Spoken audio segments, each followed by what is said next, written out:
शिविका जी, पूज्य गुरुदेव के चरणों में कोटि कोटि प्रणाम। गुरुदेव भगवान, आप हर सत्संग में समझाते हैं कि मंत्र जाप करते समय ऐसा अभ्यास करना चाहिए कि संसार भूल जाए और केवल केवल श्री जी का ही चिंतन हो। गुरुदेव, जब मैं ये चिंतन करती हूँ तो केवल सदगुरुदेव के चरण ही दर्शन होते हैं। गुरुदेव, क्या मैं सही कर रही हूँ या? आपको क्या लगता है, किसका प्रश्न है? आपको क्या लगता है? तो मेरे लिए आप ही शुद्ध स्वरूप हैं गुरुदेव। फिर प्रश्न कैसे बन गया? ये समझ नहीं आता कि जिनको हमने देखा नहीं उनका चिंतन कैसे हो सकता है। मेरे तो आप ही शुद्ध स्वरूप हैं।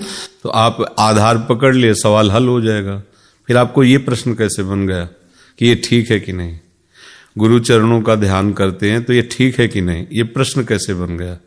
ये प्रश्न या तो अहंकार की धरा में आप ये समझाना चाहते कि हम बहुत गुरु प्रेमी हैं, या फिर आपको संशय है तो फिर ठीक नहीं है, और अहंकार है तो भी ठीक नहीं है। तो इसलिए दोनों बातों में कहना बनता नहीं। ध्यान मूलम गुरु मूर्ति, पूजा मूलम गुरु पदम, मंत्र मूलम गुरु वाक्य, मोक्ष मूलम गुरु कृपा। हम मंत्र जप रहे हैं, गुरुदेव का ध्यान करें, इससे बड़ा और साधन क्या हो सकता है? पर हमें इस पे न संशय होना चाहिए, न अभिमान होना चाहिए। और जिनको देखा नहीं है वो हमारे कैसे हो सकते हैं, हम उनको कैसे प्राप्त कर सकते हैं? नाम के बल से। नाम में इतने सामर्थ्य है कि नामी को आपके आगे प्रकाशित, आज तक जितने भी संत महापुरुष हैं सबने प्राप्त किया है नाम के बल से। जैसे दूध में घी है, सब कोई जानता है, पर दूध में पूड़ी नहीं पका सकते। उसकी एक प्रक्रिया है, उसकी प्रक्रिया से जब आप निकालेंगे तब उसी में से घी निकल आएगा, फिर उसमें पूड़ी पक सकती है। दूध में है लेकिन आप पूड़ी नहीं पका सकते कि दूध में डाल दिया और पूड़ी पक गई। ऐसे ही भगवान सर्वत्र हैं, पर एक प्रक्रिया है, एक युक्ति है, एक विचार है, एक मंथन है। जिस मंथन से ज्ञान प्रकट होता है फिर सर्वत्र भगवान का अनुभव हो जाता है। जैसे घी दूध के रेसे रेसे पे है, पर वो एक प्रक्रिया से अलग होता है। जैसे मेहंदी एक एक पात के एक एक रेसे में लालिमा छुपाए हुई है, पर आप फाड़ के देख लो कहीं लाल नहीं, पर एक प्रक्रिया है जिसके करने के बाद हाथ में लालिमा आ जाती है। ऐसे ही भगवान सब जगह समाये हुए हैं, पर एक उपासना है, एक पद्धति है, जिससे चलोगे तो सब में समाया हुआ प्रभु अनुभव में आ जाएगा। घी दिखाई थोड़ी देता है, बाद में घी दिखाई देता है, घी निकलता है, अलग उसका स्वाद होता है, अलग उसका प्रभाव होता है, अलग उसका बल होता है। ऐसे सब में समाया हुआ प्रभु है। यही तो साधना है, यही तो आराधना उपासना है। हम आराधना उपासना साधना करके उस परमात्मा को ऐसे देखते हैं जैसे हम आपको देखते हैं, आप हमें देखते हैं। ऐसे प्रभु का साक्षात्कार होता है। थोड़ी आंख मूंदे तब प्रभु, ऐसे खुली आंख प्रभु दिखाई देंगे, पर वो सामर्थ्य आनी चाहिए, वो प्रक्रिया आनी चाहिए। तो गुरु ने प्रक्रिया दे दी, नाम जप करो, मंत्र जप करो, संसार में जहां जहां मन जाए अपने आराध्य देव की भावना से उसे मन से प्रणाम करो, तभी राग हट जाएगा। और खूब नाम जप करो। गुरुदेव क्या, कोई भी जड़ चैतन्य ऐसा नहीं जिसमें हमारे प्रभु ना हो। फिर गुरुदेव तो गुरुदेव ही हैं, हम उनके चरणों का ध्यान करें, उनका चिंतन करें, उनमें भगवत भावना करें।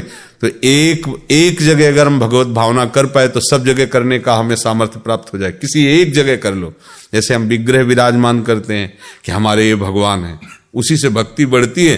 फिर जड़ चैतन्य सब जगह भगवान दिख रहे। प्रहलाद जी करे खंबे में भी भगवान है और प्रकट हो गए नरसिंह रूप से। तो हम जब एक जगह भावना दृढ़ कर लें कि मेरे गुरुदेव भगवान हैं, फिर धीरे धीरे धीरे सब भक्त भगवान है, फिर धीरे धीरे सब जीव भगवान है, कोई दूसरा है ही नहीं। देखो गोस्वामी जी कह रहे कि जड़ चेतन जग जीव जत सकल राम में जान। केवल माना नहीं, उन्होंने देखा, उन्होंने जाना, सब में भगवान विराजमान है। ऋतु व्यास जी सागर से जी। महाराज जी, पवित्र नदियों में स्नान बिना नहाए करना चाहिए या नहाकर जाना चाहिए?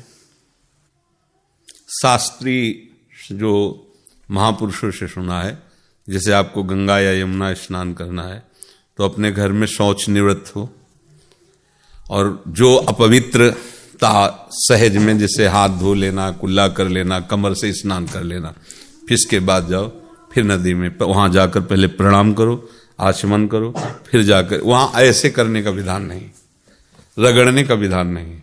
अगर रगड़ना है तो वहीं की बालू लेकर के फिर आप रगड़ो, पर फिर गोता लगाने के बाद फिर नहीं रगड़ना, गोता लगाना है बस, केवल डुबकी। तो वो हुआ तीर्थ अवगाहन।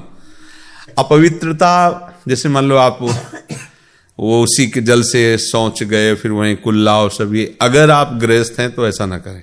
आप अपने जहाँ रुके हुए हैं, आजकल तो सब शौचालय की व्यवस्था होती है, फिर पवित्र होकर के वहां से जाइए, फिर अवगाहन कीजिए।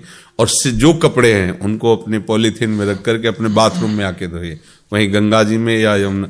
ये पद्धति है। अब जैसे साधु महात्मा हैं जो विरक्त रहते हैं, और उनके लेटरिन बाथरूम तो है, जो भ्रमण करते थे, तो गंगा जल कमंडल में लिया, उसे पहले पिया तो उसका आदर हो गया। अब उसी से फिर, और फिर बालू से उनको अलग प्रक्रिया होती, बालू से दूर ही रज से हाथ साफ किए, बर्तन साफ किए जिसमें पानी लेके गए थे, और रज से पवित्र हुए, फिर जल लाए, बाहर जाकर के कुल्ला किया, फिर अवगाहन किया।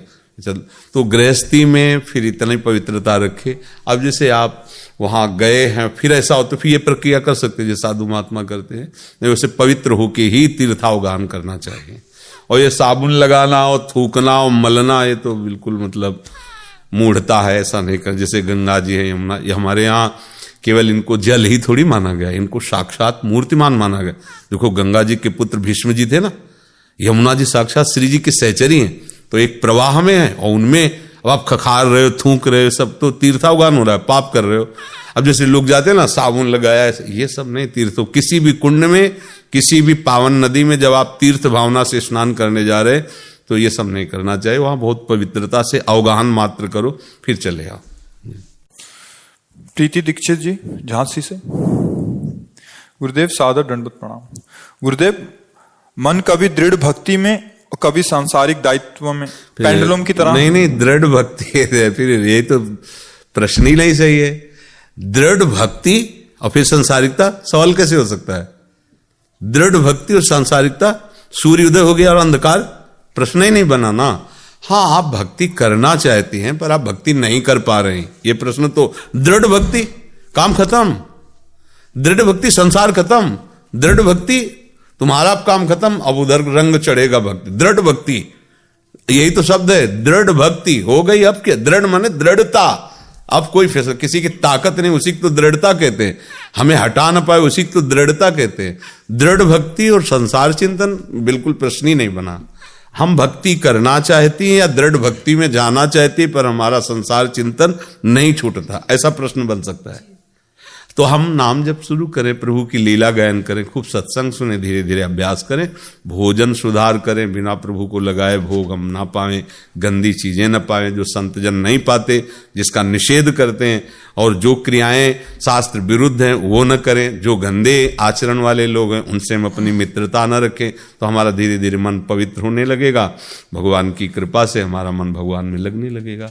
भक्ति दृढ़ रूप तो फिर बात बहुत हो, तो सिद्धावस्था हो। भक्ति दृढ़ हो गई तो भगवान अधीन हो गए, फिर बचा क्या?